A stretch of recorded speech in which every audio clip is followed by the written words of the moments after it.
How you doing, guys? I'm My Media, and today I'm gonna be going over Metaverse's second Jasmy space with Icy Amphibian and Brian Russell. In the description, we've got a link to our Jasmy Discord as well, so join this place. It's very interesting. We've got all the information just comes into here straight away. We've got these other categories as well that are linked to Jasmy. So we've got all these coins, we've got all these people as well who are in the server on the right hand side. So yeah, just click that link in the description and let's get on with it. I will be going over some of the stuff as well as it comes up. So we'll be looking into what they're talking about as they're talking about it.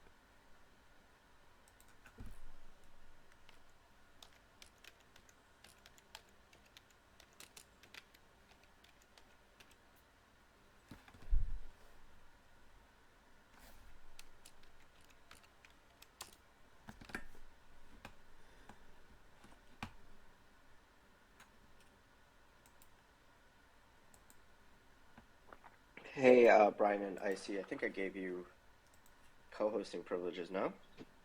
Got it. Yeah, Brian, you have to accept. All right, cool. Hey guys, how are you? Excellent. How about yourself? Doing good, man. Uh, yeah, not bad. It's a nice day in New Jersey. Allergies are killing me, but that's the price of nice weather. But I was telling people in Discord that that's going to be the first thing I spend money on is getting allergy shots. If Jasmine does well, of course. If not, then I have to suffer for the rest of my life.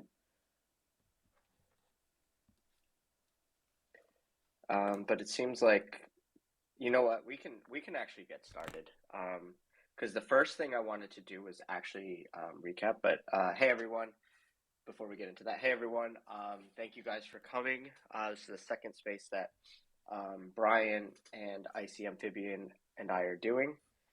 We appreciated all of you guys listening in. We had pretty good turnout. So and this week we do have a lot to cover. And I know last week we went to about 2 hours, but I'm going to try to keep this one to about an hour and a half. Normally I want to do like hour 15 or 60-minute calls, but this week just so much happened, and maybe that's going to be the norm, just because Hara really accelerated his Twitter activity, let's say. But if that's the reason why we have to go longer, then that's probably a good problem to have. So we're going to get started. So just to recap last meeting, we talked about some of the AMAs. They were kind of but one good thing is that the major technical analysis account that did like the 8-minute AMA with Hara, he did announce on his Twitter that there were winners to the giveaways. So that's nice. If not, we would have, the Jasmine community is pretty tight, so we would have surely taken care of that. But Brian, did you have a chance? I don't know if you're busy, but can you just deliver the main takeaways of your PlayStation and folding post? Just like do a high-level recap. Yeah, sure thing. So, and I'm trying to remember. So that was the one. Yeah, okay. I want to make sure I found the right one. My brain is exploding right now. I think it's tearing right down the middle with everything we've just got with news. None of us who've been around for a year or more are used to seeing this much. But I'm also driving um, my dog home from daycare, my fiance from dentist. So if it sounds a little noisy, I'll be home in just a few minutes to get that fixed. Anyway, let me pull. There you go. Okay. So what I was mostly referring to with the folding at home thing, just to kind of touch a little bit more on that, because I know we touched on it last week, but just a quick recap. Um, Folding at home itself is what I was talking about on last week's Spaces in regards to the edge computing. So distributed computation through edge computing is basically IC Amphibian used a great analogy last week. It's taking one ant that can lift 50 times its body weight, right? Like that's a lot. But then you add an army of ants, and suddenly it's something completely different in terms of its power and scope. And that's kind of what edge computation does. It's distributing all the computation that one PC would normally do. Well, if I kind of multiply that over hundreds, thousands, or millions of devices, just I guess I'm not an expert on how broad that reach could be with distributed computation through IoT edge devices, but what Jasmy can do with that is utilize its platform to secure the actual data as well as its artificial intelligence to refine the data on those edge IoT devices. And that does a couple things. One, you can utilize edge computation um, for research, as I mentioned before, or anything else, but all that's creating data. So folding at home was exactly used for that. It was used for uh, folding protein research, which is a very, very big market right now, and is frankly just really emerging, even though it's been a while around for at least a couple decades. I haven't dove that deep into it, but uh, that's medical research essentially. Um, Cell therapy, gene therapy. I mean, all these different things that are emerging technologies within the medical field is what it is. Folding at home is essentially doing, and folding at home partnered with PlayStation 3 back in the early 2000s for a few years, where people could download or install rather folding at home on their PlayStation 3 and assist with distributed computation utilizing their PlayStations. I believe PlayStation pulled that somewhere around 2013. Forget the exact details. Irregardless, that is one way that Jasmy can utilize its edge IoT network. Uh, Now, having artificial intelligence refining it once it kind of collects that data and securing the actual network, as well as ensuring that nobody's personal information is um, taken or leaked when necessary, is also big. But that will also involve trading data as well, which increases the value of Jasmy Coin. And in addition to that, AI refining data on the edge is what vehicles or autonomous systems would be using. As I mentioned, latency is a problem when you have to send data long distances to satellites or relay stations and wait for that data to get back to you.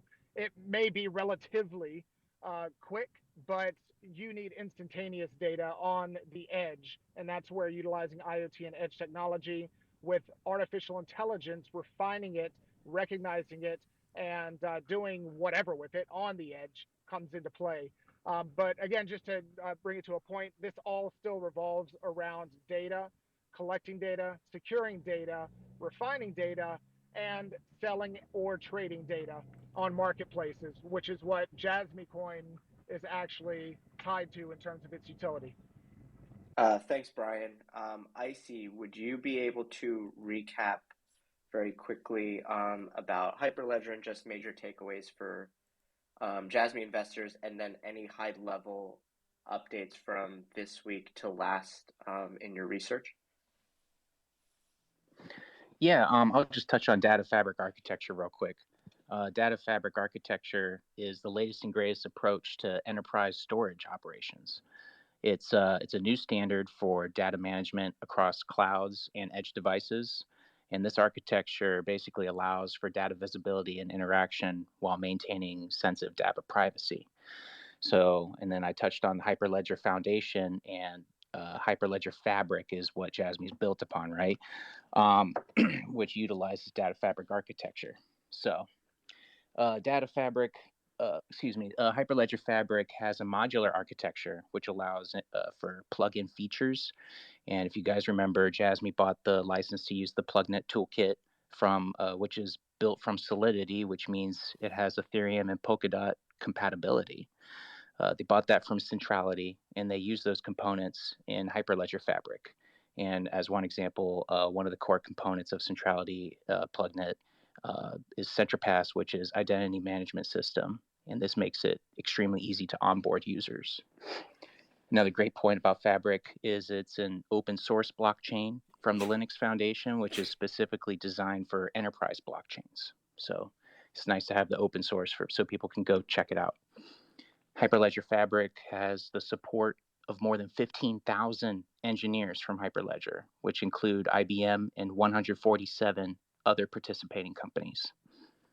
Fabric architecture handles transactions with less layers of trust, which greatly improves transaction time and stability.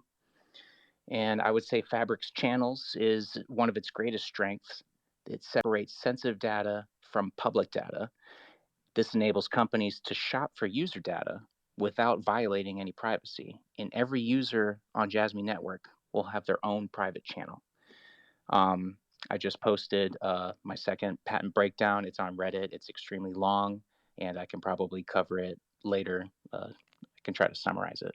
But that's all I got for you right now, Dip. All right, thanks. And if we're just running out of time, we'll probably push that to next week, just because there was actually a lot that came out. So I'm going to get into some of that stuff now. So I guess this is, I am going to objectively give you guys information. If there's something I don't like, or there's something that's bearish, I am going to tell you. But this week compared to last week was a lot better in terms of bullish news and there being non-bearish news. So the worst thing that I feel like happened this week, or since the last space, was Crypto.com delisting one of the Jasmy pairs. But luckily, that was only like $150 to $200 worth of volume. So, I know some people in the community whose weekly DCAs are bigger than that. So they got us covered. So we don't have to worry about that. The next thing I wanted to talk about, and Brian and Icy, if there's anything that I leave out, just jump in. You don't need to, be polite or anything like that to me. I mean, you guys are my friends. So Sega Tosu fan token news, or Sega Tosu in general. So they were giving away seats for a game on May 3rd. I can't tell if this is necessarily part of the, there's one item in the roadmap for Q2 that is, and I quote, Fan Appreciation Day event. It seems like it could be that if you're giving away seats, but who knows? Then they also mentioned in one of the articles, I think it was the PR Times, a full-scale launch of the fan token, which it's kind of cool. I guess they're giving you more variety of fan tokens, but it's all still in the Sega Tosu world, so it's kind of not a major deal, but I guess if it gets people to use the app or the fan token platform, then it's not that bad of a thing. And then they had a little game that you could play where you dodge obstacles within the fan token platform, and you can get DD points from it, which is nice. I was hoping, and this is a big maybe, but maybe Jasmy's gaming partner, EGI, which you guys don't really hear about because they just haven't come out with anything yet.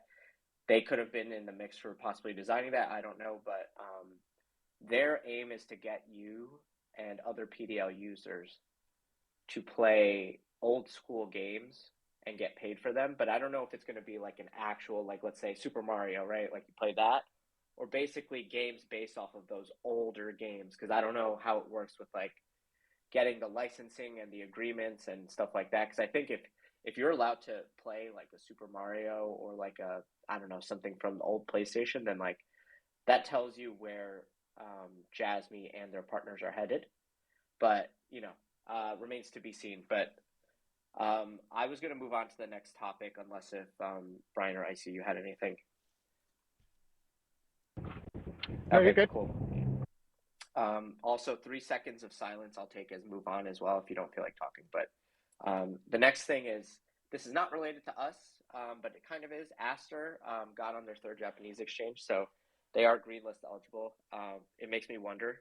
And now the way I connect this back to Jasmy is maybe Jasmy is waiting for the right time, because I can't imagine Jasmy having too many problems with getting on exchanges. I think they might just be saying like, okay, we're going to build momentum instead of just getting on this third exchange and then being able to get listed on the other one. So, maybe there's appropriate for them. And it might be when PDLs are ready to use at scale. But because like right now, I can't imagine too many people using Nippon Travel Agency or Seigen Tosu fan tokens or any other services, especially because they had under 15,000 PDLs the last time we asked, which I think was in October, so about 6 months ago. I was going to move on to the next topic. Anything else on that? No, I think that kind of summarizes. All right, cool, it well. Good. So another thing I saw on Twitter, Japanese and Wits are hiring. So Hara revealed, retweeted a Wits promo video, but did not retweet anything for Japanese. I know Japanese did not have any sort of video, but they did mention a few times, hey, we're hiring for these kinds of engineers. They had some AI engineers, infrastructure engineers, among a few other things, but like, heavy tech background, that kind of stuff. It kind of makes sense. And the day before Hara retweeted that Wits video, I did retweet a video. This is a coincidence, of course. I don't talk to Hara.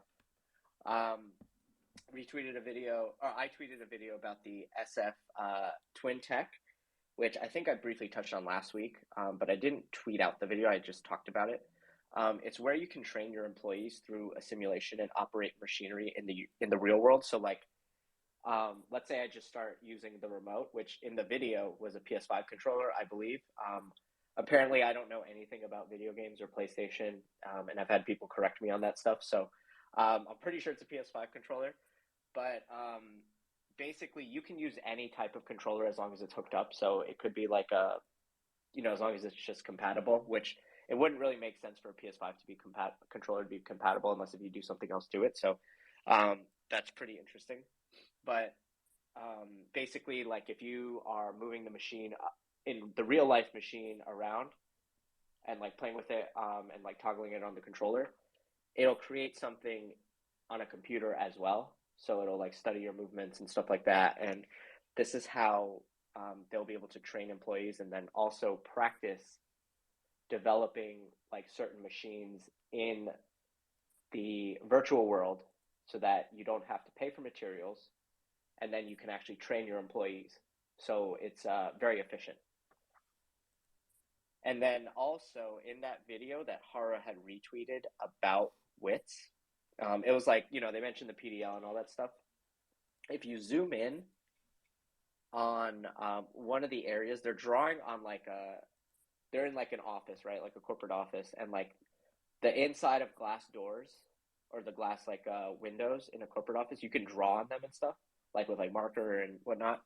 And they actually drew a diagram for the PDL, and they also mentioned NFTs in it. I posted it to my Twitter. And in crypto, your technical analysis folks always say to zoom out, but sometimes you have to zoom in to see the real goods. But another instance where it actually did pay to zoom in was in a tweet sent out by Carecoin. They were going to a health tech conference, and Sony was actually there, and I was able to point that out on my Twitter. But Brian and Icy, did you have anything on those two topics? Because if not, I was going to turn it to you guys to talk about B&B Greenfield. If you have actually, I have yeah, go ahead. I have one thing to add Okay, there. Let me go ahead and share this up on the Jumbotron, as Blake likes to say. One sec. But so DPG Maximus at DPG Maximus, Max did a video on Wits the other day. He covers a lot of different coins, but he's the past several months been doing a lot on Jasmy as well. But anyway, I thought he did a good job with that, and I just replied with some additional information that a lot of us have found over time, and I just want to kind of tie it back to why I keep harping on level 4 autonomous systems, because one, that is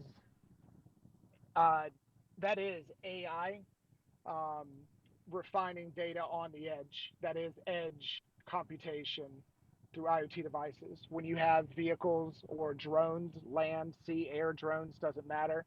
Um, that is all being driven through technologies that Jasmy is developing.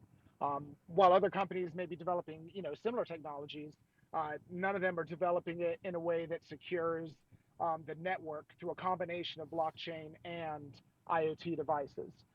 That's the biggest takeaway from, basically what Jasmy's can do within those systems. So, having shared that just up there, just to quickly cap some of the pictures, um, uh, and I know JB at Boydog7 is going to be doing another thread here in regards to wits and everything soon. So I didn't get too technical with it because he's been doing some really good threads as well. But they've been partnering with AI analytical companies like I'll save some of the deeper information on it for his post because if you're looking for any plugins, presets, extensions, but they've also they're a partner, or excuse me, a member rather of Jaspar, which is let me get down here so I don't misquote it. They, which we found this way last year, early last year, but Japan Automotive Software Platform Architecture. It's essentially not much different than other national or regional ones, where they essentially try to standardize technologies being developed so that things are more seamless. For instance, different parts or software systems, etc. So WITS is a member, and of course you can see the board is Toyota Motor Corp, Nissan, Honda, Denso Corporation, and Toyota Tsusho Corporation. Tripping over my tongue there. But essentially, what WITS is kind of doing is they have been developing manuals for ISO SA 21434 and UN 155, which are standardized in layman's terms, standardized software and cybersecurity systems.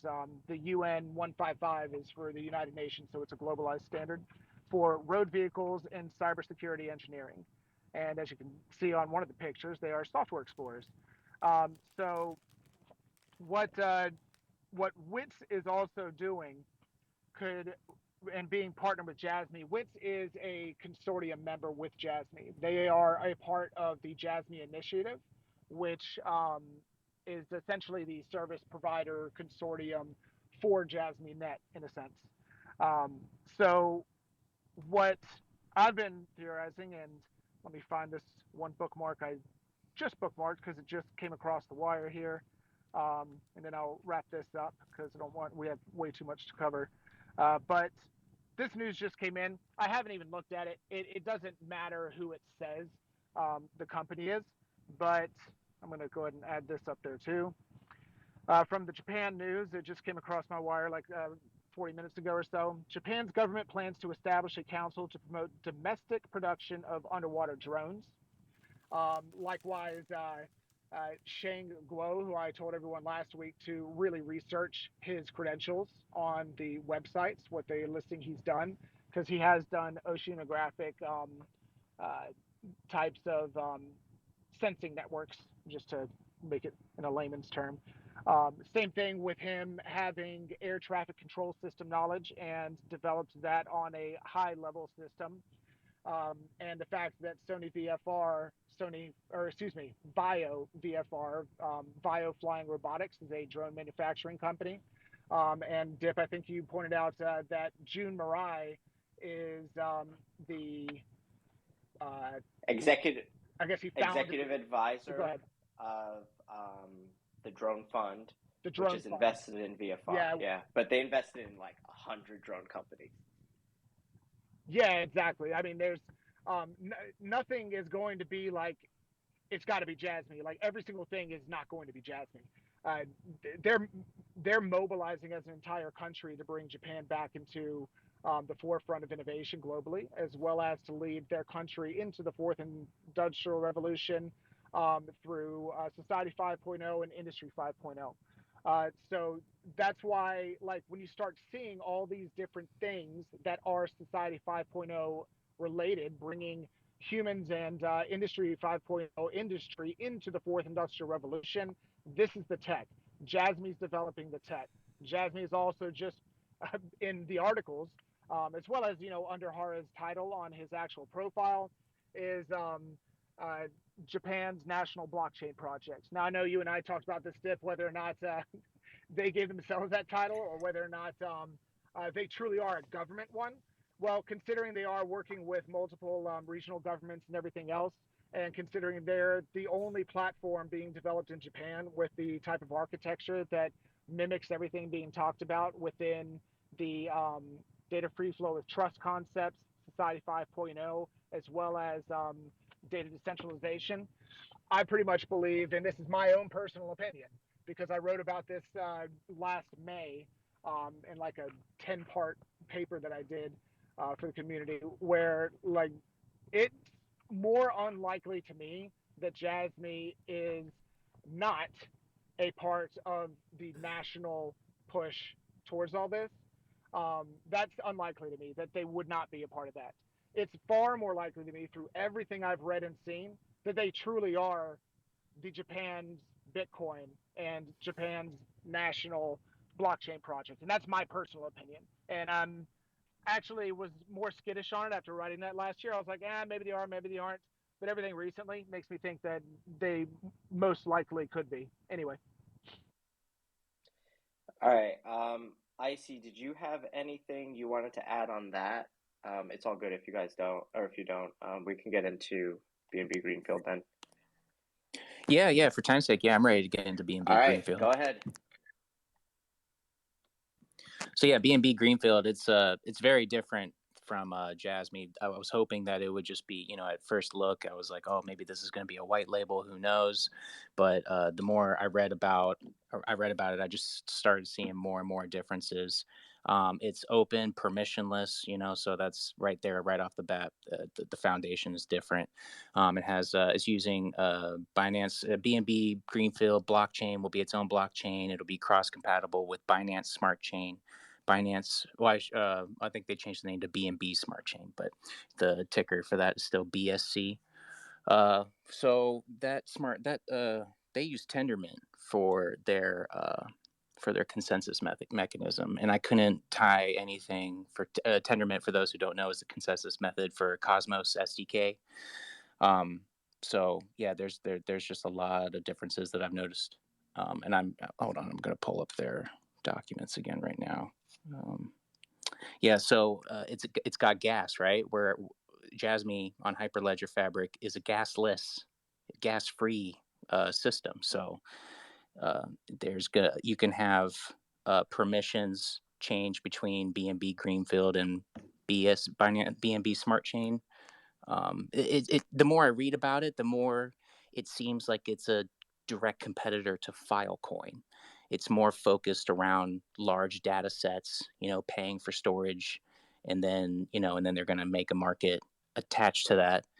And I know they touched on personal data, and basically what I saw on that was they're just starting to think about that. They're not anywhere near ready to handle personal data, because I see a lot of problems with data privacy laws. If anybody can be a node operator, a data storage provider on B&B Greenfield, they might run into problems with data privacy laws. I'll start off with that. Brian or Dip, you got anything?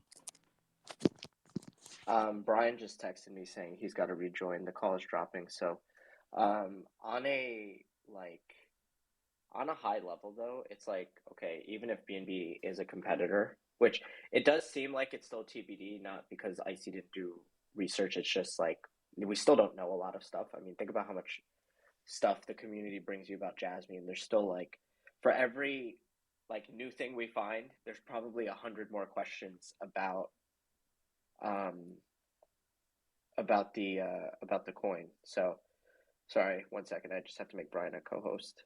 But yeah, so like either way, Jasmy's gonna have to sell PDLs, and it doesn't seem like it's mutually exclusive that you have to be on one platform, because it seems like, Jasmy's going to have like partners. They're going to be partners with specific websites and other companies, and then you can, for those companies, you can like use your PDL and then get paid for data that way. But I also do think Jasmy will probably be able to generate more data, because they're also using AI at a heavy, at a heavy clip, let's say, because they have, I think, 3 AI companies.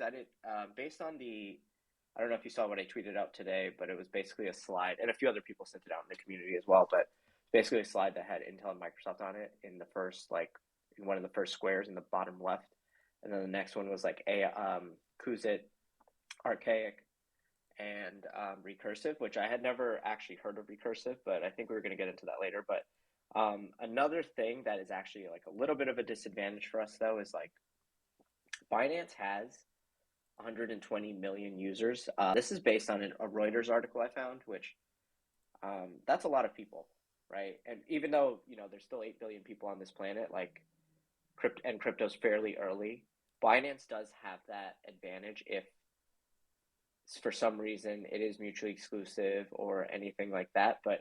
And then on top of that, Binance is obviously way more reputable than Jasmy at this time. I mean, think of all the, Binance is the number 1 exchange in the world, right? Jasmy is, a top 100, 150 coin on coin market cap out of 23,000 projects, which is not bad, but I'm just saying Binance is the top in its field. Let's just say that. And you think about all the crap that CZ went through with people attacking him for him being Chinese, him outdueling SBF, him fighting off Kevin O'Leary, which is really hard to do. And among other things, he's still standing, right? So I also do think that if he comes out with something, it will be pretty good. And this isn't, it doesn't mean doom and gloom for Jasmy, but it's just, he's not going to put out crap. So, and in my opinion, I think by the end of this decade, he might be the second richest person behind Elon Musk, or just ahead of Elon Musk. So, but Brian, did you have anything you wanted to add on BNB Greenfield? Yeah. So let me go back to the page. I was just getting upstairs and lost connection for a second. Go to my profile here. Where did it go? Just trying to find it through all my retweets, which are usually not this much. Okay. I think I've got it here. But I know I mentioned while I'm searching for it that Greenfield, when everybody saw the talking points in that slide from BNB, a lot of us were like, well, yeah, I mean, just talking with each other, it's more than likely Greenfield. I mean, that's what they've been pushing for, but we're just curious, wonder, just with all the other things going around and the grant attaching itself to BNB chain, what implications could that have? But honestly, probably nothing short term, other than the fact that BNB chain needs to be, Jasmy grant needs to be attached to BNB chain for its purposes currently. However, there's nothing for Jasmy to really do right now. It's not even at a phase to where it can actually utilize its data trading marketplace. It doesn't have PDLs out yet for users, so it doesn't fully have itself up and operational, which I believe will start at the end of the year. I was going to make one point on that, and I'm trying to figure out. There you go. Exactly what was on that. Oh yeah. So what Haro was kind of pointing out in what I posted, which I'll show that up top for anyone just found it. Sorry about that delay. What Haro was talking about on that was he was basically mentioning that it's open source, which Jasmy is purposefully a closed source consortium type chain. So it makes it essentially more secure. And their entire thing is about data privacy, revolving around all of the global data privacy laws. And that's kind of what he was really touching on. And the technology is very different. Now, that doesn't mean that jasmy can't be interoperable with Greenfield at some time in the future if both parties agree on that or they find a mutually beneficial reason to do so. Um, and for instance, even just data trading on a secondary marketplace, whatever it might be. But the one thing that I wanted to point out was, and this is actually, I believe it was from the white paper, not the Jasmy Coin roadmap. I don't have it in front of me, so sorry. But they were built, Jasmy that is, to be interoperable. So, and it says this in their white paper, so the use case will not be limited. And basically, that means their partnerships don't have to be limited either. The only limitation, essentially, or theoretically, would be the choice of either party, either working together or not.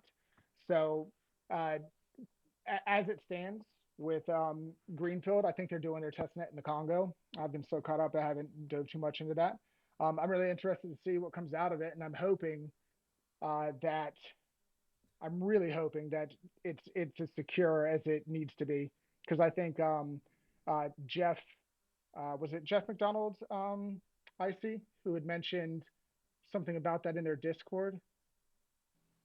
Yeah, Jeff, I was pressing them in the auto Discord, asking them about potential compatibility between all centrality blockchains and Jasmy because we come from the PlugNet toolkit, like I stated in the beginning of this space. And he said that yes, it is possible to make it compatible because they still haven't, when it comes to centrality blockchains, they still haven't really said much about where the data, where is the data going to be. They've just talked about a token service platform, but I mean, it would be the best, in my opinion, it would be the best and easiest one to bridge to create. And what did he say specifically in regards to I think when one person was asking about uh, you know he didn't say Greenfield, but it was pretty much alluding to it. And it was more pointed towards auto and competition of uh, first to first to market, basically. And Jeff had replied stating that he had hoped that it was fully secured. I forget the exact verbiage. Yeah, he just liked one of my comments the other day. The Fluff World community, which is part of Centrality, they were discussing how they need to branch out to other communities, and I told them, I said, hey, you guys, one of the easiest families to come connect with is the Jasmy family because we're basically cousins, and he liked that too. So that's just speculative, but yeah. So I hope that we ended up with a stronger partnership with Centrality. Back to B&B Greenfield, I like that Dip mentioned AI. B&B Greenfield, this is all like manual stuff. There's no artificial intelligence analyzing everybody's data securely while maintaining privacy. This is like, so Jasmy requires essentially no blockchain knowledge. Jasmy is being built for everybody, for the elderly to use, for children to use. They specify like age and gender and sex and everything in their patent documents. B&B Greenfield is going to be it's going to start out being for crypto bros. So it's just very different, and I think our greatest strength is that we're being built. You don't need blockchain. You don't need to know much about Jasmy to use it. That's a really good point, and I'll just kind of wrap up the Greenfield topic because I know we could talk a lot more on it, and um, uh, I'm just hoping we don't see a major hack out of it, and that they have everything secured because we don't need any more devastating news in the crypto industry after the past year. Um, but but anyway, Dip, I'll just leave that there with that. Okay, cool. Thanks, guys. So the next thing I had on my list was talking about June Marai. So I had a post. I should probably post on the Jumbotron, but I'm not going to find it at this point. So Brian had mentioned him before. I had a long thread, less complicated than Brian's because I'm not as smart as him. But so June Marai is somebody who is a fellow at Kuzit, which is one of Jasmy's AI partners. He's also a professor and a dean at KO University, which, it's interesting that they're tapping into somebody who's in the academic world. Ando, is a hybrid in the sense that he's both business and I think he's a dean at Nagano. And I did believe He's the president of I don't know if Nagano. it's Nagano or Nagano. Yeah, I know. When the Winter Olympics were in Nagano, that's how Bob Costas kept saying it. So, and he's also my mortal enemy, but that's for another time. But anyway, so I remember Jasmy at one point insinuating that they could ensure integrity in universities for making sure transcripts don't get fudged and are legit and stuff like that. I doubt it happens often, but you can do that, and that's something that they were going to implement in schools. And then I think maybe it was either them or Sony GED, which is global education, maybe D is division, to personalize learning as well. I mean, if you think about it, most of the things with AI are to be as Jesse always, or as Kerr Finance always says, smart advertising, right? And you think about the Biomedica partnership, right? It's you're catering your medical solutions specifically to the individual. So if you could do that for healthcare, you could probably do it for individual students, right? Which I'd imagine is less complicated than human biology. So this guy, Jun Murai. And Dip, not to cut you off, but I added that to your Jumbotron, your 10-part thread. Thank you. So I already had notes written out, so I'll just go off of those. But yeah, if you guys want to look at it for reference, definitely feel free to do so. And he is dubbed the father of the internet in Japan. That is a lofty title. Kunitake Ando is as big of a deal as he is. He doesn't have any title like that, right? And as far as I'm concerned, this is no disrespect to Ando, but he was pretty much ousted after 5 years of being president and COO. And part of that is because, they let Apple eat their lunch, right? Apple came out with the iPod, and Sony was the king of music up until that point, right? I can't tell you. I mean, I had a Walkman. I'm sure a lot of you had Walkman. And then, with MP3 players coming out, iPod was, the big winner. And then I guess second would have been Zune with Microsoft. But, I mean, people hardly remember Zune. So, but it's not to say that Ando, learning from your losses is a big thing, right? Especially in the business world. So I still have the utmost faith in him. And at least his connections, he'll get us there. So, but then anyway, back to Murai. So he has taught courses in blockchain technology as of 2019. He's also a director at Rakuten. Rakuten, I mean, obviously is a massive company. They're also a BJIT client. And I'm not saying, oh yeah, just because of that, there's an automatic connection. But I mean, it's a little different when you're the director somewhere as opposed to a low-level employee, but maybe it's something, maybe it isn't anything. But another big thing is Jun Murai is the president of the Japan Data Alliance, and I believe the office of the Japan Data Alliance is close to Jasmy's. I'm pretty sure it's walking distance, but I at least know they're both in Minato-ku, which is probably makes them accessible. And the list of members of Japan Data Alliance has some of BJIT's big clients and some Jasmy connections. So Sony, Hitachi, and some other big names, right? Sony, Hitachi, SoftBank, Kyocera, Persol, which I think Ando is tied to. Then NTT and their various subsidiaries, Dentsu and Sumitomo Financial Group. And then there's some other lower tier partners, Nissan is one of them.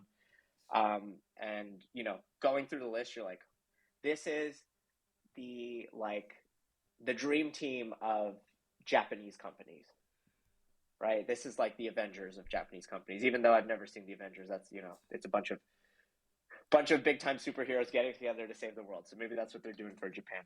But a few other things. So Jun Murai is the chair of the national government's digital agency cabinet's Web 3.0 study group. I know that's a mouthful. But if this guy is chairing the Web 3.0, Web 3 policy, then he's definitely in the same circles as Jasmy and Jasmy management, or at least Ando in a few ways, right? They might not be best buds, but they're at least talking to each other. Because if these guys are the ones setting policy, it's like, and Jasmy was the first legally compliant crypto in Japan, then like they've definitely talked to each other, right? And Ando served on committees and things like that, so they've definitely interacted with each other. So, and also it's pretty crazy to think like two Japanese legends in one room influencing Web3. That sounds very exciting to me. And you know how negative and picky I am compared to most folks, so I consider it to be something that could help us out later. And then, as Brian alluded to earlier, he is part of the drone fund as an executive advisor. It's the first like drone venture capital firm in Japan, and one of the firms he invested in among like 100 was VFR. I think is Bio Flying Robotics. So that's all I had on that. Brian, did you have anything? Icy? I actually have a lot of tangents Oh on my that, gosh. but I think we'll save. Do you that want to? because I know we want to Okay. get in. Do you want to Go ahead. retweet me or quote tweet that post that you put on the Jumbotron, and then we'll just carry it to next week? Like you could do it later. Yeah. Okay. Yeah, Okay. absolutely. The next thing I had, sorry, I have to type in my notes, quote tweet from Brian for next week. So the next thing I had was, and I didn't prepare anything on this, but I forgot this was after we had concluded the last week's space, the Web3 white paper from Japan. Did you guys have anything on that? If not, we can just table it for next week too. I think I have that. Let's table Okay. it because I want to stumble over my Okay, thoughts on Icy, did you have anything, or okay, you get a thumbs up, fine. Okay, so now let's get into the bulk of it. 45 minutes later, some Hara tweets and followers. So one of the tweets he dished out this week was, and I quote, "We have received several inquiries from HP/Twitter. Jasmy, listed on CoinMarketCap and CoinGecko, is issued and published by Jasmy Incorporated, located in Japan. Our tokens have put out up to 2.6 billion in liquidity on exchanges around the world and have attracted 110K investors." So I found out from Brian, thank you for this. HP refers to homepage, not Hewlett Packard, unfortunately. That would have been crazy, right? And that wasn't me. I actually ran that through ChatGPT-4 and I said, "What could this mean?" And it said, "Probably homepage." I'm like, "Yeah, I'm an idiot." That makes total sense. Dang. So the only HP I know outside of Hewlett Packard is Harry Potter, and I knew it definitely wasn't that. So all good. And then there was some confusion about the 2.6 billion tokens, 2.6 billion in liquidity, excuse me. So that was somebody had pointed this out. His profile picture is of either a golden retriever or a yellow lab. I'm a big fan of golden retrievers, so I remember, but if I can't tell it apart, then maybe I'm not that big of a fan. But he was saying that sometime in March 2022, Jasmy's volume exceeded $2.6 billion on the day, which probably was around the trading contest time. And at the time, maybe at the same time as the happiness study. So you had a twofold effect on volume. And now, like, going back to that, my burning question, and I don't have an answer for it, is like, why were you doing all that now or back then? Like, what was the point of doing that trading contest? Like, if you think about doing it now, right? Like in this moment in time where you're building towards maybe by the end of the year, we have something good in place. But if you guys have any thoughts on that, great. If not, I can just go to the last part of dissecting that tweet. Yeah, I mean, I really have no idea, but it's just funny that Hara seemed angry at the automated market maker, but they were having trading competitions. So yeah, it's just funny. Well, that was also at the time right around when they started the first data happiness project. It was I think it was 16 days in between the Binance competition and literally the hour, like almost nothing really happened. It might not have been 16 days, maybe 16 hours. I apologize. I don't have that chart in front of me at the moment. Either way, there was a large amount of time in between the beginning of that trading competition, the hour that the Jasmy phase one happiness study utilizing AI basically to refine data from questionnaires by users. was essentially that hour on the dot is when the first green candle just sparked, and uh, once that started is when it really took off. So in my mind, they launched the trading competition, and I do think it was actually 16 hours before the beginning of the Happiness Project. Now that I think about it, they launched that. Then, and this is pure speculation, but just thinking about what likelihoods it could be. At that point in time, it would be doing a proof of concept for some sort of demonstration um, behind the scenes for companies that are looking into Jasmy or whoever they're demonstrating to. They must have been demonstrating something else, is what I'm thinking. That could possibly have been, but that's just my speculative thought on Yeah, it. and with the recent, sorry, I did zone out a little bit, but with the recent happiness, recent phase of the happiness study, there was a pump or a couple of pumps where it kind of happened like every other day. But you also got to think like some people, but you also got to remember they also unleashed a lot more coins on us. So any sort of movement from just trading activity is going to be like mitigated quite a bit. So that's also something to think about. Maybe they were able to tame the data trading platform so things didn't get too out of control. But it would have been nice to see like 5-6 cents. But if they really want to know what makes us happy and what their their PDL users, what makes them happy, I mean, get the price higher. Like it's easy. It's as easy as that. But if you guys don't have anything on that, we'll move on.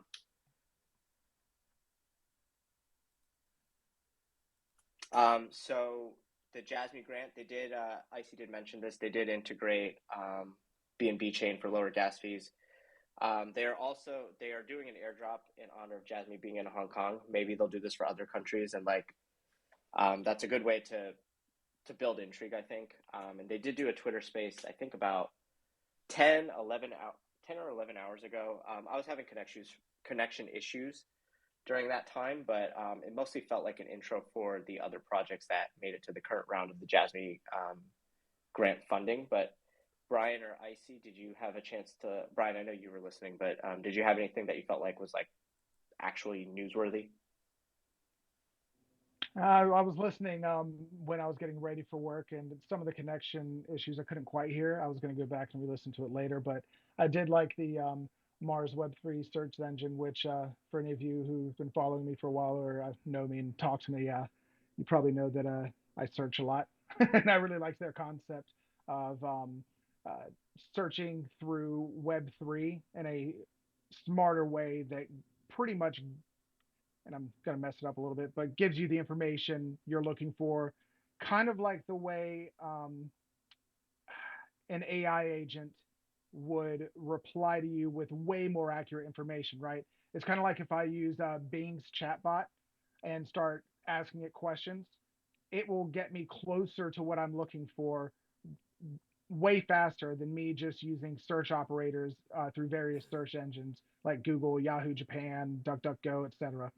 So I thought that was an interesting project, but they seem to be really spinning up this first round of grants to really start growing their ecosystem. So that's good to see.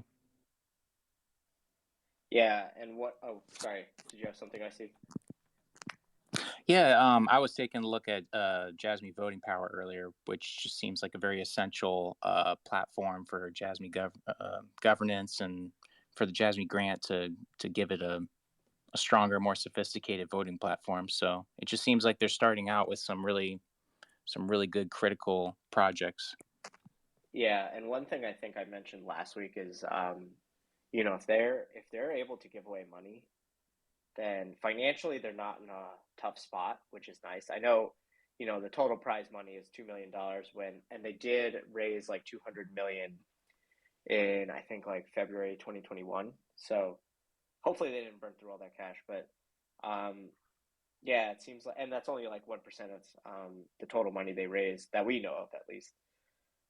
But it seems like if you're able to do all of this, then maybe they are, at a point where the project will be good and ready, in the next year or so. So that's potentially exciting news, but until it happens, we can only speculate so much, right? We already have to speculate about a lot of things, but the next thing I wanted to briefly touch on was one of the folks that Hara started following. I have more on this list, but was somebody named, and I'm probably going to butcher it, Taira Masaki. So he's like a political thought leader on blockchain and AI. And he's also a lecturer at Keio University, like the father of the internet, Jun Murai. So it's pretty cool. Brian, did you have anything on him? Because I think he posted, and I should have looked at this, but I think he posted about OpenAI. I think it was him or somebody else. He was hosting. OpenAI has been in Japan because of a lot of countries are basically kind of pausing AI or kind of shutting it down because they're like, whoa, what's going on here? Whereas Japan has already been developing infrastructures and regulations around everything Society 5.0, which includes artificial intelligence. It's a much more favorable environment to get into because they already have some groundwork laid out now. I mean, obviously, there's still a lot of work to go in regards to regulation around artificial intelligence. But the fact that Sam was there uh, speaking to various government officials, and Misaki was actually the host in the room. He was at the center of the table, and Sam was to his left. I don't know all the conversations that took place, but if you go to his Twitter, you can find some of those posts. But yeah, he does a lot. In fact, he even oversaw when Kazumasa Sato spoke to the ministries in late 2020, October of 2020, about uh, smart contracts and how necessary they are. So, I mean, we've got our foot in just about every possible door you can get, and I think that OpenAI kind of really moving towards Japan and implementing its technology with a lot of the emerging companies in Japan is bullish because um, that's one more system that could potentially be integrated with Jasmy's in some sort of API. Thanks for sharing that. Icy, did you have anything on that? If not, we can move on to the next thing. No, but I just saw that there's about half an hour until the Shanghai upgrade. Oh, so it's kind of neat. That's interesting too. Oh my gosh, everything is. Hopefully we don't get Shanghai. That's funny. That's funny. Oh man, it's busy. I've been overwhelmed with the news. I had to reset my brain and then look back at everything. And I was trying to do research during the Lakers game yesterday, which was a big nightmare. But I'm glad the Lakers won. But enough personal stuff. But Hara also did start following Hyperledger Foundation and OpenAI. The OpenAI thing makes sense. The Hyperledger Foundation one makes sense too. It seems like Japan's truly embracing all this stuff. So it's good. But now one of the things, and I could be wrong on this because it's also possible that, again, it's always speculation, right? But just the way Hara delivers information to us, it's kind of, it's possible that things are lost in translation, or he doesn't want to tell us something. And there's other possibilities, but those are the first two that come to mind. And in the last Discord AMA, Hara said, and I quote, Mr. Miura, Ken Miura, of course, is currently working on two main projects. One is a business partnership with the latest tech company in Silicon Valley. So now, latest, if you think about it from what we just said or who we were just talking about, latest could imply OpenAI, which if OpenAI is having a foothold in Japan, it kind of makes sense, but I don't want to say, oh yeah, it's definitely OpenAI, because some people were thinking, I think largest tech company, and it was a typo. So instead of latest, Hara meant to say largest tech company or largest tech companies in Silicon Valley. But now I feel like it's possible that this opens up another possibility, which also, again, this kind of comes back to the theme of doing research on Jasmy. The more you uncover, the more things that you really don't know, which is a it's a sobering truth, and I know at the end of the day you can say as a listener like, oh, then why are we even listening to you? And that's fair. That's fair. I don't have an answer for that, but I think a lot of folks in the community, even beyond this call, do a pretty good job of uncovering information, and like more information. And that's the thing with knowledge, right? Whenever you acquire knowledge, you realize the more you know, the more you actually don't know. So, unless if you guys had anything on that, we can move on to the next topic. No, I'm still debating if he wrote that response in Japanese and then translated it to English, then he would not have misspelled latest uh, or largest to latest because the katakana, it looks different. Like it would have been very noticeable for him. Just as like you and I misspelling largest or latest would have been like no, but since he does speak English, if he does actually know it well enough to write it, then he could have misspelled largest companies, which, given the fact that they're in talks with Microsoft and Intel um, to utilize their technologies uh, and everything else is probably just a touch on who they're working with, like just the beginning of it. So then, in short, you're saying, just really quickly, I see. In short, you're saying that you think latest is correct. So then, so you're saying there is a chance with OpenAI. Well, honestly, we found out in the articles that they're also working with some of the largest. So, I mean, it could be latest and largest, honestly. Yeah, that's true. Because also, if you think about company and companies as a typo, company is singular, ends in a Y, right? If you want to make it plural, it's IES. And I felt like his grammar wasn't off on the responses within the AMA. It's just he just chose to answer our questions however he wanted to. That was the only thing. But that one I felt like was the closest to a straight answer as we got one of the few, of course. But I also don't want to get into the horror linguistics of this whole thing because we could be here for forever. So, but Icy, did you have anything you wanted to add? You went off mute. Yeah, I was just originally thinking for my own sanity, I tried to keep it simple when I read that, and I just read that like the latest company that Jasmy has been dealing with in Silicon Valley. That's just how I read it, but anything's possible, really.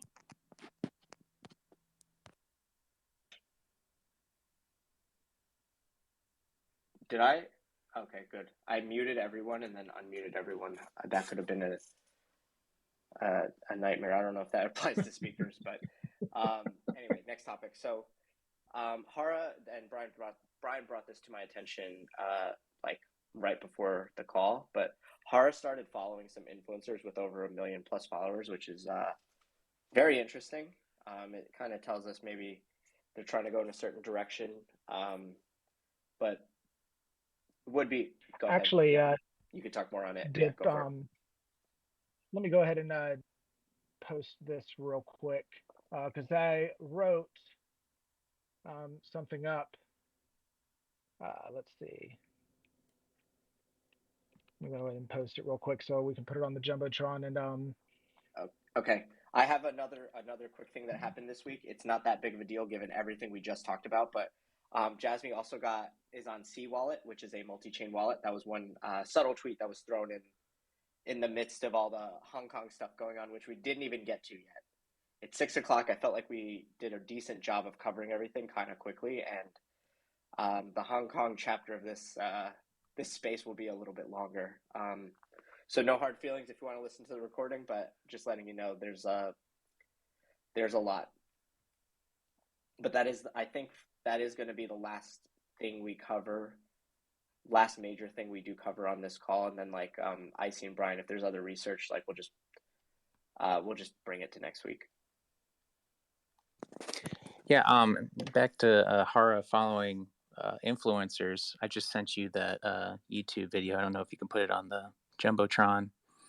Steve Jobs on quality. I mean, that was floating around on the Reddit a long time ago. And if you watch it, it's just a 3-minute little video of Steve Jobs and how they took Apple and they They moved away from the American approach and went towards the Japanese approach, which is product before marketing.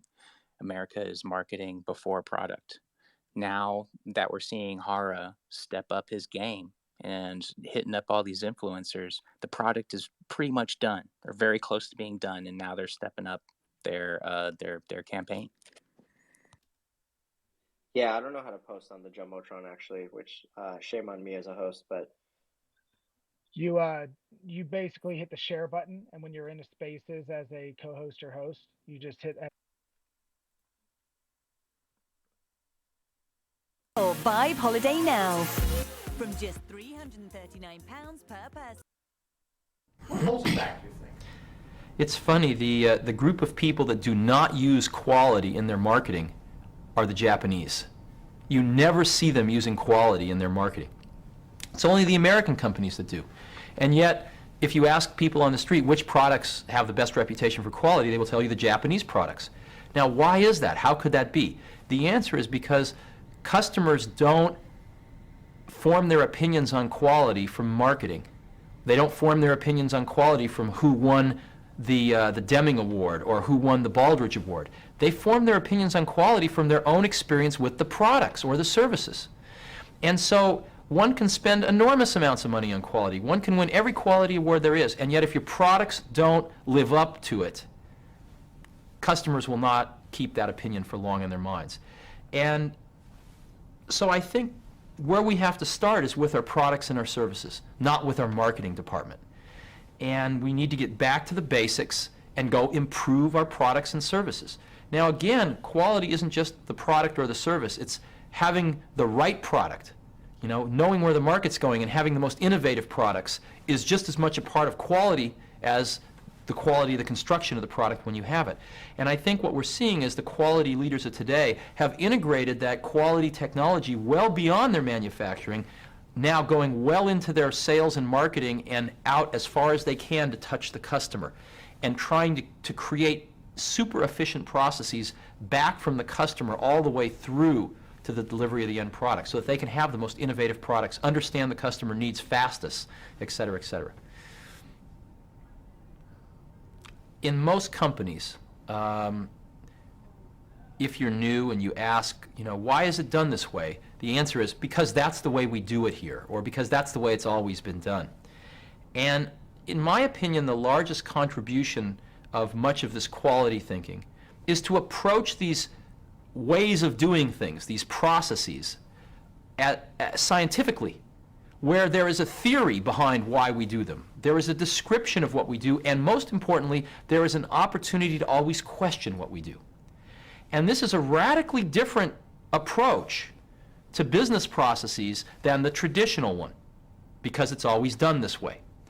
And that single shift is everything, in my opinion, because in that shift is a tremendous optimistic point of view about the people that work in a company. It says these people are very smart. They're not pawns. They're very smart. And if given the opportunity to change and improve, they will. They will improve the processes if there's a mechanism for it. And that optimistic humanism I find very appealing. And I think we have countless examples that it works.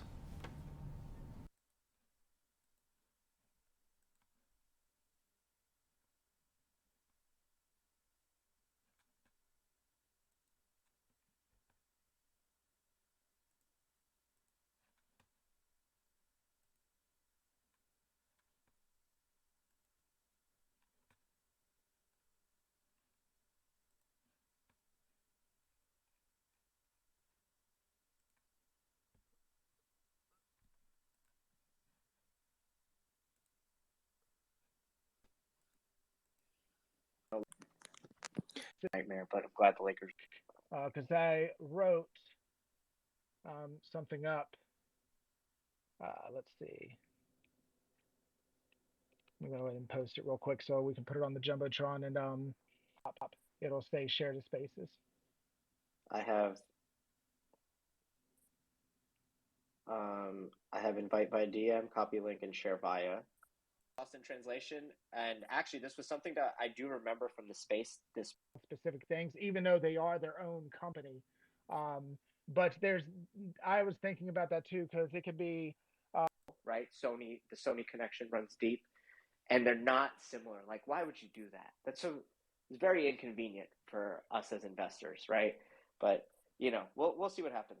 But Lil Bidman also posted a video. It was a retweet of Jasmy doing an interview with the CEO of Intel Japan. And this kind of ties a couple of other things. And don't worry, I'll let you guys speak. I think I'm almost done. But there was an AMA at Who, an exchange, HOO. And this was on the Jasmy Medium page. So like if you ever get new news about Jasmy and go back to some of these old AMAs or old articles, it'll connect the dots for you a little bit more. So I recommend you do that. And one quote from that recap was, it was not said by anybody, but it was like an excerpt from the article. Sorry, it wasn't a direct quote, but Intel shared our vision of data democratizing and expressed their hope that the industry as a whole will take various actions to realize this vision. So, you gotta have Intel on your side in order to make this work, right?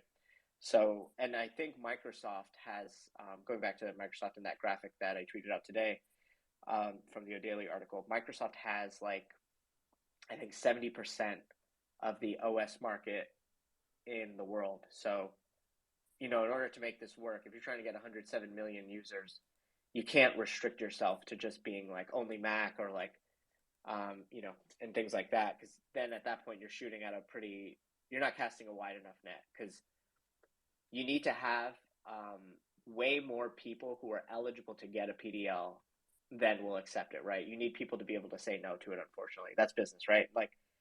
Not everyone is an iPhone customer. Not everyone is a, Hewlett Packard customer. Not everyone is going to be a Tesla customer, right? So your total addressable market needs to be a lot higher than what you are trying to actually reach.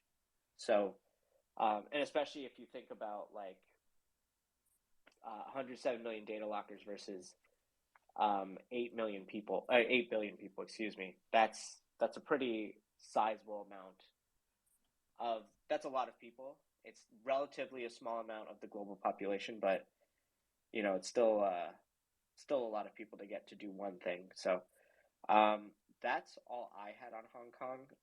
Brian and Icy, do you guys have more stuff? I'm assuming, Brian, you definitely do. Yeah.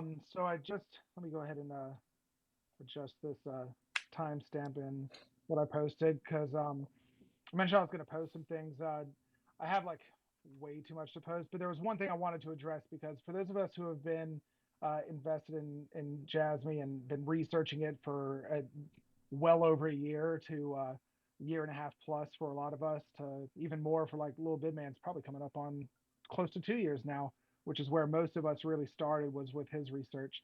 Real quick, Haro Monkey, I see you down there listening. Thanks again for asking that question about Greenfield to Haro under the roadmap. Good job on getting an answer out of him. But anyway, so with I posted up in the Jumbotron Jasmy's 2023 roadmap compared to the original 4 planned phases of development, and it's kind of my thesis on where it stands now, because to give some context, the original Jasmy had their phases of development. There were 4 different phases, and that's kind of highlighted in the graphic from the jasmy.global page, where it has phase 1 through 4. You have popularization, value growth, ecosystem expansion, and market establishment are the 4 different phases. And it goes into detail in the Medium article that I have in that post as well, in terms of what those mean, and breaking it down, which it did a fairly good job of doing that for what's said and done there. Let me adjust this and resend this edit.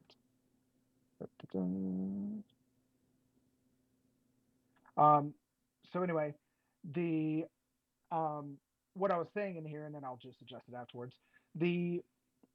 Until now, and I'm just going to go ahead and just read it so I can explain. I'll read it over pretty quickly. Until now, the Jasmine community did not have enough information to determine where we were within the 4 stages, right? We Because the coin release schedule was tied to those stages. Hara also released a coin release schedule, or posted it on his Twitter way back in early 2021. Um, and then, they he had mentioned, not long after that, that they were getting a lot more interest than expected around their secure PC, decentralizing data and taking it off of the hands of businesses, all that stuff. But within the Jasmine Coin roadmap itself, they had a bar chart, and it showed, which a lot of people who've been around have seen it, but it showed the 4 phases on a bar chart compared to liquidity in the market, essentially, or circulating supply. Now, as you move through it, it starts adding more and more. That initial coin release roadmap that had the lines kind of going up and to the right, showing like what the different coins were for, as well as the time planned on releasing them. I think we got to around 76% of total coins being distributed to the market by 2026. We're ahead of that in terms of dilution now. Really, the only thing that's left is the incentive wallet for development teams, whatever they're spending it on, around that. Anyway, uh, so that's in the trash, obviously. So then where do we stand with the phases? Because before we were trying to guess, like, okay, well, they've released this much. Maybe we're like way ahead. Maybe we're in like phase three. None of us knew. So with these recent news articles, all the verbiage that has been around it, for me personally, that was entirely involved to be around the phase one, which is the popularization, and that really triggered for me, not just because of all the news they were pushing with around device penetration, which is what was mentioned in the Jasmy AMA #2 in the international community Discord, which the links are referenced down at the bottom of that tweet that I just posted and put up in the Jumbotron. But um, he said that we're in the device penetration phase. Like they didn't even use the same word, but it is a device penetration phase. Like they're getting their devices into Asian markets through IoT, secure PC, English PC, etc. That's what they're working on this year. And towards the end of the year in the roadmap is when they start mentioning keywords such as uh, PDL, start data value exchange. So that's also telling. So let me explain what I mean by all that. So real quick, the device penetration phase that was mentioned by Hara um, is what I believe is the current phase we're in, which would be the phase of platform popularization period. So during this phase, Jasmine aims to actively cooperate with leading enterprises, introduce IoT hardware devices, and develop new data and information security solutions to acquire more platform end users, which will happen more towards Q3, Q4. It also includes partnerships with major companies and emphasizes hardware products equipped with Jasmy technology. And the goal is to expand the number of PDLs and popularize the platform. Well, Jasmy just followed a ton of influencers who have over around 900,000 to over 1 million followers. So, like a bunch of them. And I followed all of them, and one of them actually followed me back, so they're aware of. It's not just like he's following, like I hope they'll do stuff for me. No, they're reaching out and filling out whatever contracts or whatever they need to do to get that going. I'm sure, but so we'll potentially start seeing a lot more buzz around it, which will be great. But based on Hara's tweets in the 2023 roadmap, Jasmine seems to be transitioning between stage one, popularization, and stage two, value growth period by the end of 2023. And that's what I meant by mentioning the PDL value exchange. They're expanding their services, introducing new apps, developing AI engines to increase the number of users and corporate customers, as well as creating an ecosystem for data exchange. Conduct data marketing verification for personal data logger, which I mentioned earlier, that I'll explain here. My thoughts, since it's a little hard to determine, But I likely think it means Jasmy will test and verify the effectiveness and accuracy of their data marketing strategies to corporate customers and individual users using the data stored in personal data lockers. They do have data lockers um, operating right now through some of the businesses that they earlier on did. I'm not sure when they're going to start really, aside from the end of the year. I don't know when. Well, obviously, people have personal data lockers now. Like I went and signed up. You didn't actually have to put in a zip code for it. Found out. So several of us were able to actually just access it and play around with it. You'll have to do full KYC to utilize the fully operational one. But for now, it was just like, it's in test mode. So what I think that means with the data marketing verification, uh, this could be also where, like I mentioned, where Kuzit or Sony AI, since that's what they mentioned, teams from Sony's artificial intelligence labs essentially uh, could also help kind of test this. So this is basically just showing the platinum data, right? The granular data, how they can refine it, how to show to companies that you can get the data you need without having to receive and hold on to actual user data, which would put them at risk of violating global privacy protection laws if there were a leak, or in the future, when the laws get stringent enough, they won't be allowed to hold that at all without express user permission. Just to finish that up, so considering this is what I was thinking here. So going into 2024, right? We just start theoretically, based on my thesis, is if we're just starting the phase two, the value growth period, and this isn't the value growth period because Horace sent a tweet or because Elon Musk says Jasmy, the way he says Dogecoin, it just gets a pump. That's not what that's about at all. That could happen just with influencers or whatever, but I'm not looking for that. If the price goes up, great. I'd love for it to.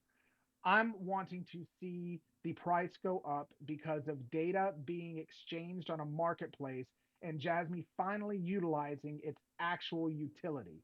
Because Jasmy coin is tied to the value of data being sold or traded rather on data trading marketplaces, as well as staking, etc.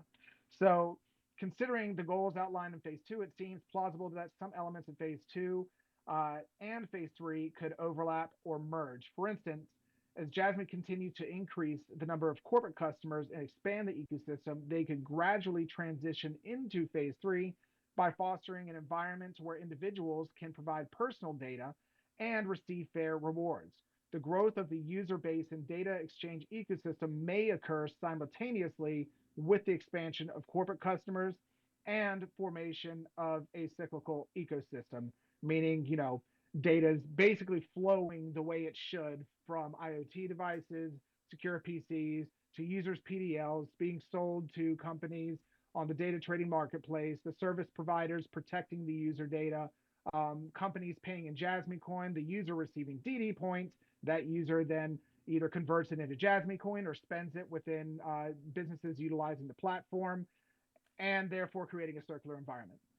That's when we'll start to actually see the true value of the data trading marketplace, JasmyNet, which is also the blockchain of Jasmy, is JasmyNet. Um, and which Jasmy is not on right now. It's still an ERC20, but they have plans on migrating to their native blockchain in the future. But I posted all the references and some pictures in there for you. I'll go ahead and put a timestamp on it since I believe I can still edit it right now. And that way you guys can go back and listen and read it to it, or read it and then come listen to it in this recording later on. Yeah, I think all of that was spot on, Brian, and I think that even if we just have the large companies in that image that came out today, that's my favorite image I've seen in a while with Intel, Microsoft, Sony, Vio, Avita, all those guys. If all of those companies just start trading data with each other, and I'm not even talking about buying user metadata. I'm just talking about those companies trading data. I think our true value can rise fairly quickly. That's just my opinion. I'd also like to talk about Intel real quick. Intel, this isn't the first time Intel's looked at a blockchain company. Last year in April, they announced their Intel Block Scale ASIC, ASIC, which stands for Application Specific Integrated Circuit. So, which is for proof of work consensus, basically for Bitcoin miner, very efficient processors for Bitcoining and mining Bitcoin, excuse me. And they and that's built upon years of research. So Intel has been looking at blockchain technology for a long time. So has IBM. IBM has been around since 1911. Originally founded as the Computing Tabulating Recording Company, which was a roll up of 3 companies at the time. And how does a company that's over 100 years old, a technology company, how does a technology company like that survive?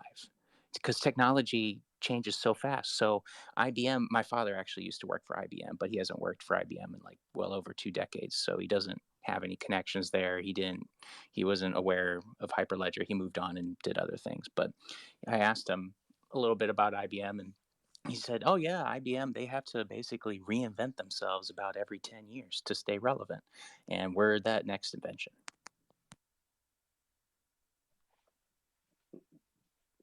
Well said. I see. Sorry, not sure if it went dead silent. So I wasn't sure if you like lost connection or anything like that. But one thing I wanted to add that Brian mentioned about the influencers, like if you think about it, the influencers are good for people who trade, right? Because like you remember, we had Bull B&B join us, right? Like, and it caused a little bit of a pump, right? But now he's a holder.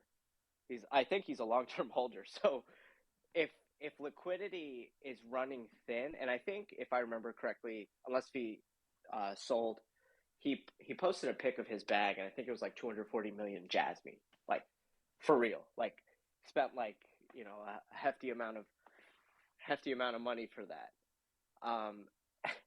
At this point, if the price of jasmy goes up, unless if he's gonna shill jasmy for us, this will only hurt us in the long run because he will. I mean, granted, he is going to hold, which helps us, but like, there's going to come a time where he sells, right? And if he's selling, like, he might sell at a lower price than us. He might not wait for KPIs to hit. He might just be like, look, at 30 cents, I have $80 million. $80 million is a lot of money, right? Or $72 million, excuse me. $72 million is a lot of money. Why would I keep holding at that point? Like, a lot of the things I could probably do in my life, I could probably do with $72 million. So, at some point, there does come a time where people have to sell, right? So, we want to grow because there's an actual purpose behind what Jasmy's doing, and like that purpose is being realized. We don't want a pump. I know they're nice. Like, don't get me wrong. It elevated my mood to see Jasmy's price be in the 0.006 range. It better still be up there after this call. But just to get out of the 0.004 area, pump a little bit past 0.005 and, somewhere in the 0.006 range, that's pretty good. So I just wanted to add that. But do you guys have anything else that you guys wanted to talk about? Because I thought this would take longer, but yeah, but go ahead. I think we can kind of save stuff for next week too, because there's a lot of stuff to break down in a lot of those articles that I've kind of started on in my Word doc, just breaking down different things, preparing to like tweet them and stuff. But there was one more thing I wanted to just share, which I posted 5 days ago. I just put it up on the Jumbotron. A bunch of you saw it. I don't know how I overlooked this because it was sitting in front of our faces for quite some time. In fact, everyone overlooked it because, well, I didn't find anyone. I think I found one person who posted it on the Reddit board I see that you're the moderator on, and that little Bidman is Master Sensei Researcher on. But uh, someone posted like way in 2021 after I found this because I wanted to give people credit, but I couldn't find where they were active anymore. About how there is a gentleman called Manobu Sakamoto, and he is the designer for the PlayStation logo. He's also, if you just look up on the Jumbotron, which, by the way, when I sent this tweet out, an error happened and it didn't post any of my pictures that I screenshot. So you'd actually have to click on the links for people who are very busy. I'll be polite. Fast-moving digital technologies He's provide basically tremendous benefits a in many designer for areas. jasmy as well. So there was an article that came out with Sato today that everyone was tweeting from what was it called? The trying to find It that was the link in 4-pager. my. Yeah, Yes, I don't remember, but I know what you're talking about. I've got it. Yeah, it was from moderntimes.tv. I retweeted it. A bunch of people retweeted it today. But he mentions in there that, we brought people over from PlayStation's design department. That's obviously going to be him. I mean, he hasn't been with Sony for quite some time, but he's just broadly speaking, he was in PlayStation's design department. When Jasmy posted their desks, uh, earlier this year. Like it was just some sort of like IT type of like show us your desks for whatever remote work, I guess. Um, he was actually named as one of the people as well, but they mentioned nothing about him. It was just like, yeah, I work at Jasmy. Here's my desk and here's my bunch of keyboards and everything else because he's a musician as well. So then I started looking into him. I was like, wait, this can't be him because I originally saw his name on one of the patents when me and Blake were looking at patents, I think around March or April of last year, so a year ago. And I posted that picture in one of my sub comments, but all the links are in there either way. Um, and I'd never actually fully dove into who he was. I looked at the other guys. I don't know why I didn't look him up. I forget. I just get distracted with tangents because there's so much to look up. But when you go to actually his company, which is under the links down there. Let's see. Oh, it might not have posted that either. I'll make sure that that's tagged on in there. But he has his own company where it's a design company and it specifically has partners and customers on there. And one of them is Jasmy. So more than likely partners since they brought him over. So long story short, he's one of the most renowned designers in Japan, as well as through that level of designers in general for logos and stuff like that. He's basically world renowned within those circles. I mean, he's done some pretty amazing designs over the years, and he is designing Jasmy's stuff as well, whether it's just things in the user interfaces, whether it's the actual logos. I could never find exactly what it was, but he was on the patent for the user interface specifically for some of Jasmy's apps that allow you to trade data.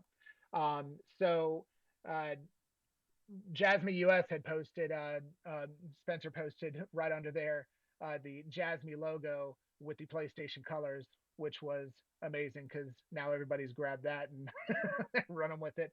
So it's just my point with all of that is the entire team, almost every single person, isn't just Sony. They are legends within Sony. All of these guys that are with Jasmy have brought you so much of what you know is Sony today, right? Like everything from, the entire Sony finance sector was created by Ando. Um, Hagi, not Hagawara, but uh, Katu. Either way, he's the marketing guy. Kakanuma. I'm gonna butcher their names. Thank you. Yeah, I wasn't gonna say that. Yeah, I know, but that's fine. Do you will? It's fine. But he was on there. He basically started Sony Bank. I mean, Satos was um, started Sony Style. I mean, all these guys were innovators and big names within Sony. And Ando is like, a world-renowned industrialist through his circles as well. Marita started the Felica technology.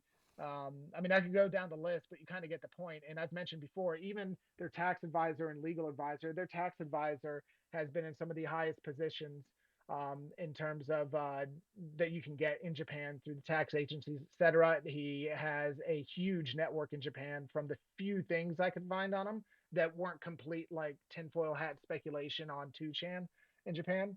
But the legal advisor is also the former director of what's somewhat equivalent to the FBI in Japan. It's basically the FBI without the right to make arrest, essentially. Um, and every single person they bring in isn't just like, hey, let's get this new guy as good ideas as Tony. I'm sure they have those, but when you look at like the big names who are really developing, everyone is super experienced. And that's why in one of the older interviews, Haro was like, I'm very nervous every day when I go in there, which I can't imagine being half the age and a tenth of the accomplishments that these guys have to actually go in there and then be the face of jasmy when you're not really allowed to say much about what's going on in early development. Yeah, well said. I mean, especially with Hara, especially like he right now. I mean, I don't know who's going out and selling secure PCs and stuff, but like it seems like he's the one that's got to do all the young and hip marketing, right? Because he's technically, the youngest and most hip guy there, which is kind of funny. Like I couldn't imagine Ando and Sato turning up to a Web3 event in Hong Kong. That'd be kind of funny to see if I'm being honest. But Icy, did you have anything?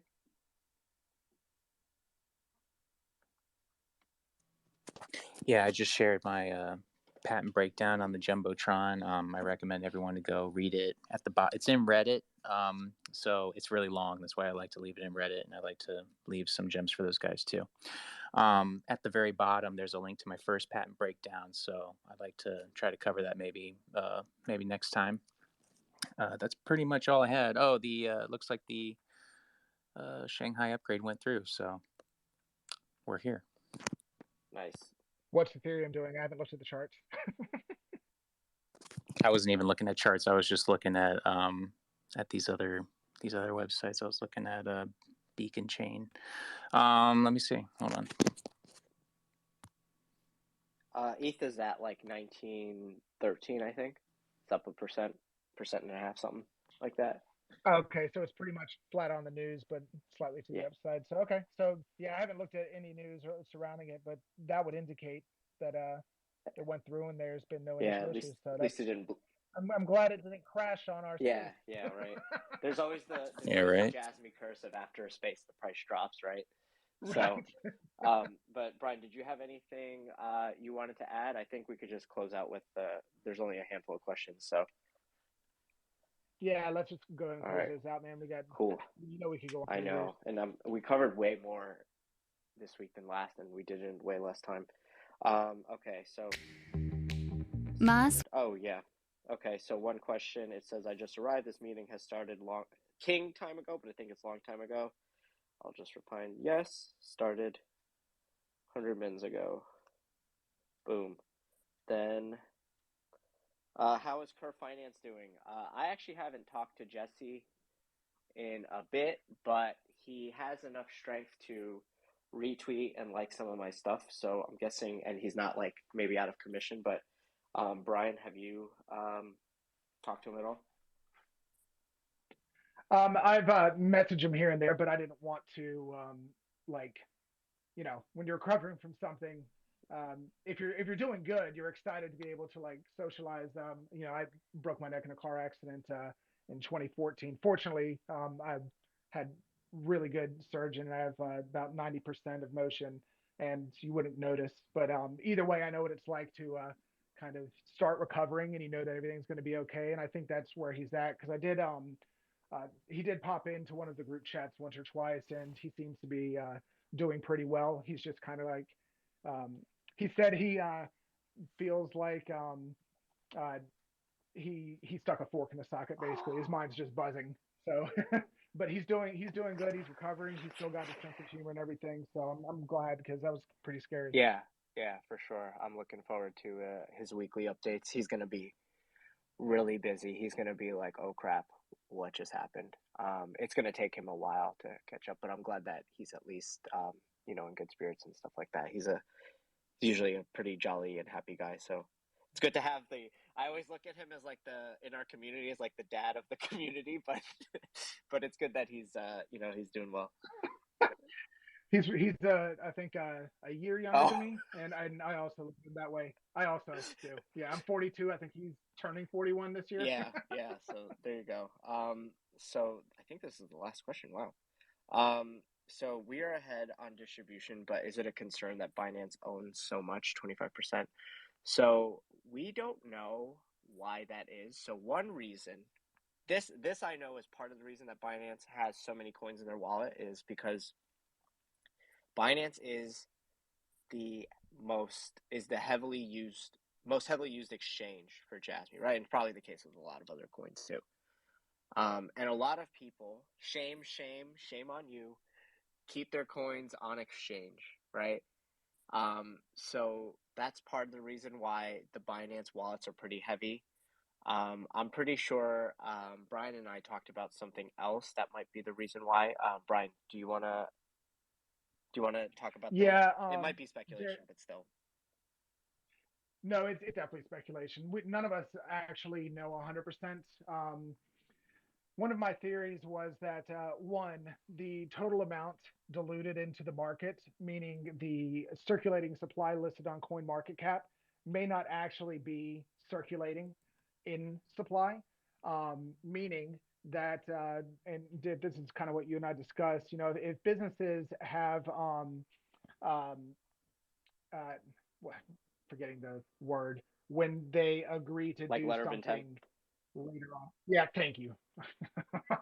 when they have a letter of intent or any sort of agreement like that, say that businesses in Japan even wanted to do this, but they had to wait for these data privacy, or excuse me, these tax regulation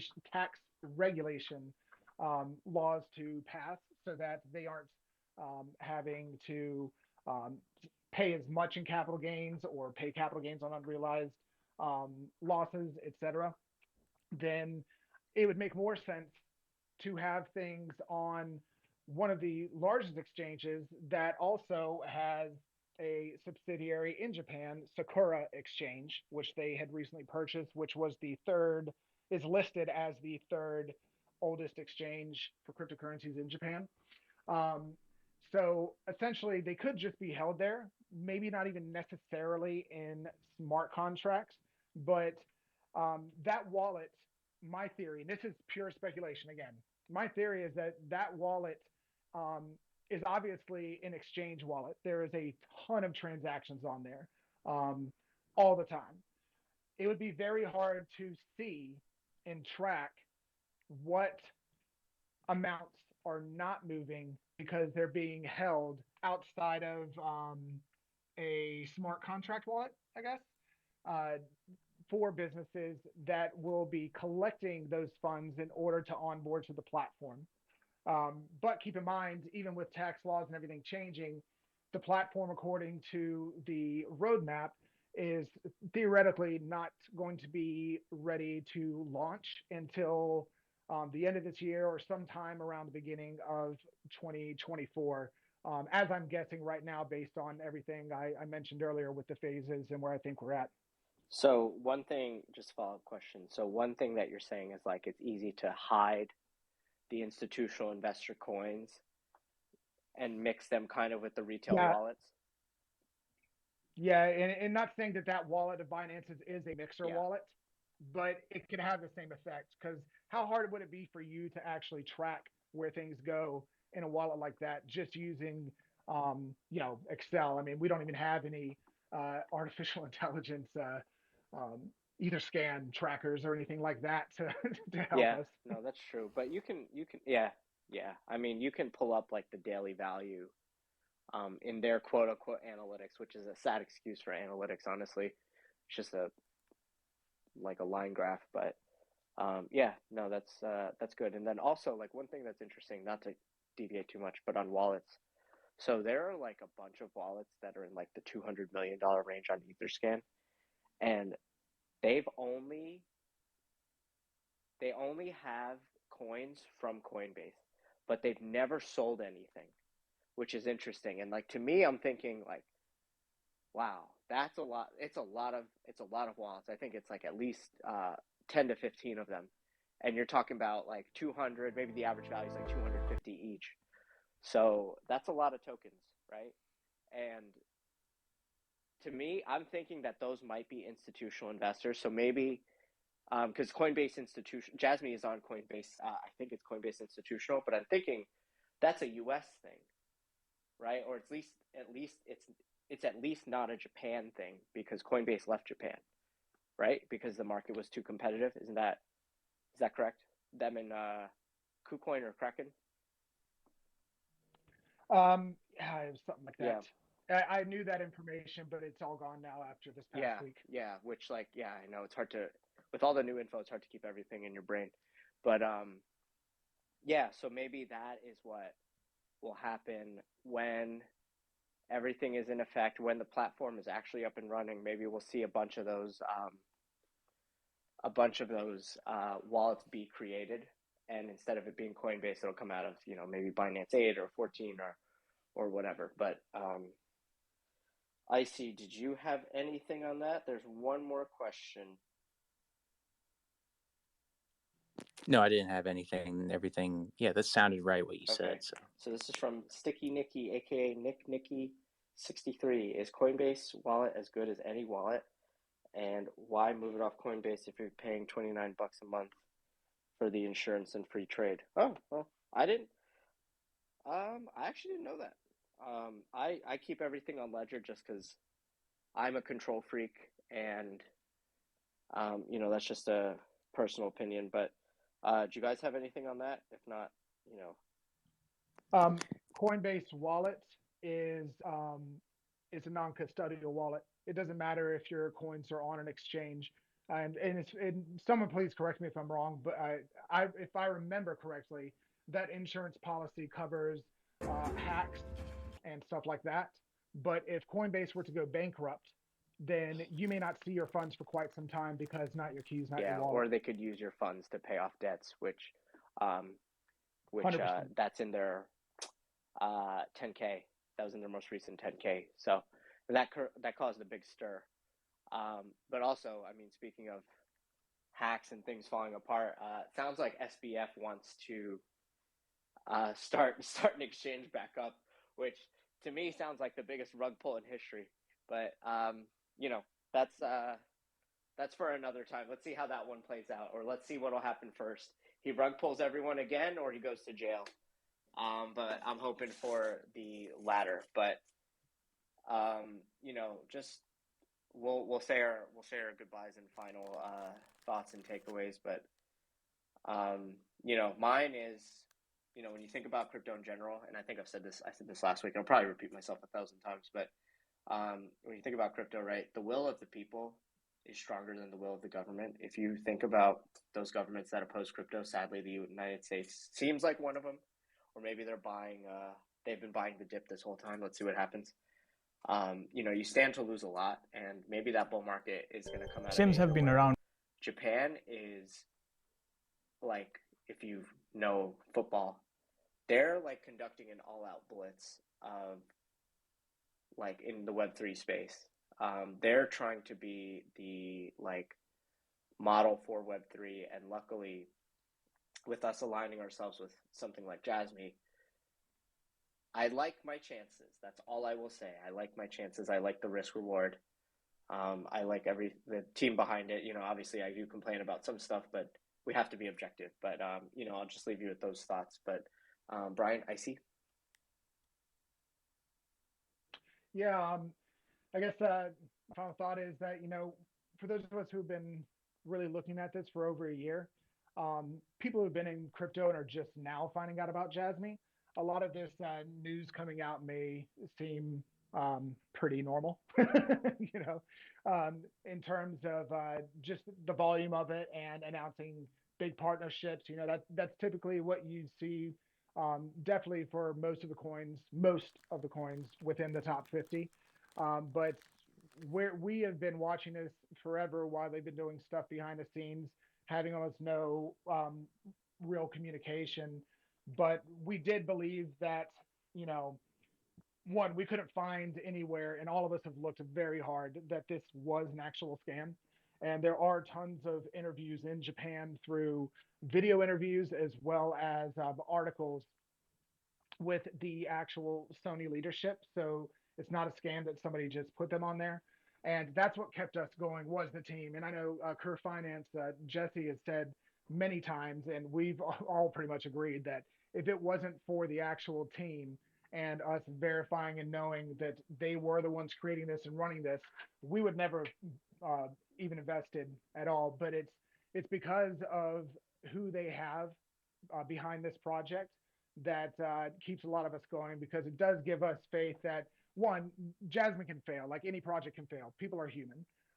But when you have a team like that with the connections they do, working with governments, working with major institutions, working with various universities, and realizing that this is a nationwide push by Japan, I'm fairly confident that we could really see a lot of good come out of this once we really start getting into the value growth period and beyond. Is when I believe that we may have to not worry as much about the crypto market volatility. I don't trade, and this is just me personally. I don't give financial advice because I've never even went to college. So you should never, ever, ever invest because I say anything. I just provide research so that everyone can decide on their own. But something to think about, and I'll just end with this, is don't hope that you're going to invest now and see something, a huge return in like the coming weeks or coming months. We have no idea where the market's going. Jasmy is still tied to the markets. It is not tied to its utility currently. Whether or not we get a surprise and that changes, I mean, that would be great, meaning an earlier expansion. But one thing to think about is this: Bitcoin's rise in 2021 started early because of the Fed printing money. And now inflation had not really taken hold then, but that's because institutions don't buy when something happens. And oftentimes they, there's also buy the rumor, sell the news. Well, that's kind of what happened. And then everyone was like, Bitcoin's going down, but inflation's real high. It's like, well, that's when quantitative tightening started through the Fed. The Fed was trying to kill inflation. Institutions don't want to be in a high risk on asset that is directly tied to being a blockchain built on a store of value for the inflationary environment. I mean, many other things too, but you get the gist. And so something to think about is that if inflation is starting to trend down, if it does somehow, if Powell pulls it off and it does become transitory, and we have a soft landing, which there's debates everywhere. I'm not getting into that. But if that should happen, then you may see some more volatility of Bitcoin. It could possibly have another leg down because if the thesis of it being tied to inflation is correct, well, if inflation is going away due to quantitative tightening, then that could be a signal that Bitcoin may have another leg down before the 2024 bull run. But that's just a thought to put out there. Again, not financial advice. I just read a lot and wait for people to tell me I'm an idiot or I'm right. Yeah, I'll close. Everyone, sorry. That's okay. Yeah, I'll close out with I've had multiple people ask me, how are they going to convince 107 million people to get a personal data locker by the year 2026? And the answer is they don't. If you're new to Jasmy, Jasmy's onboarding method is at the corporate level. Now you've seen this image, that shows Jasmy talking to Intel and all these other large companies. That's how we're going to get a majority of our personal data lockers.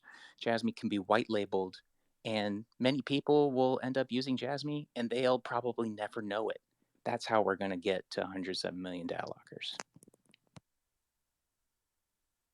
All right. Thanks, guys. We have nothing else. So thank you guys for listening. If you're able to catch the recording, thank you for listening to the recording. If you listen to half of it, you're going to catch the recording, the other half of the recording. please do so. We'll talk to you guys next week, and if you have any questions, just leave them. You can DM one of us, you can DM all of us. We're all happy to answer, but yeah, thanks guys, and way to wrap things up kind of quickly despite the amount of topics that we had to go through. So see you guys next week. Bye everyone. So yes guys, that was a pretty in-depth look at what's going on around Jasmy. I was just showing a load of stuff on the screen as well. Meanwhile, best score under the others who have beaten that. Can I get oh yeah. But yeah, this is the Discord channel, so the link is in the description of this video. Feel free to join, hit that bell notification button, hit that subscribe, hit that like button, and leave a little comment on the most bullish information that you thought was in this whole review of Dip Metaverse's second Jasmy space. Hopefully it's going to be more regular because they do go in depth, and I think that's cool. I want to try get Uber on there with them. I'm going to keep off there. I'm just going to do these review videos where I go through the details of things as they're talking about it and other things connected.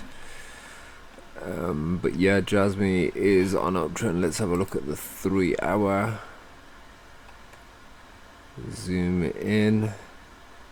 It's got to basically come up to this, the 8, and it will do it very soon. I'd say it's on the cusp now to do something. It's gonna at least get to 6-8 before it starts making its way to the 7.4, 7.5. It's having a nice climb though, so let's hope that it keeps up momentum. Let's hope that Bitcoin does a really big jump and we can get some progress with this project for once. Let me put this on the 1 minute chart. 1 minute chart's my favorite. Nice, it's touched the trend. Should be cool enough now. The highs are getting higher and the lows are also getting higher, so that's a good sign that this project is climbing. It is picking up momentum. Hara is tweeting a lot more, and there's actual pictures of Hara now at these events, so people can't say that he's not a real person. But yeah, enjoy guys. Like I said, hit that like button and let's get it.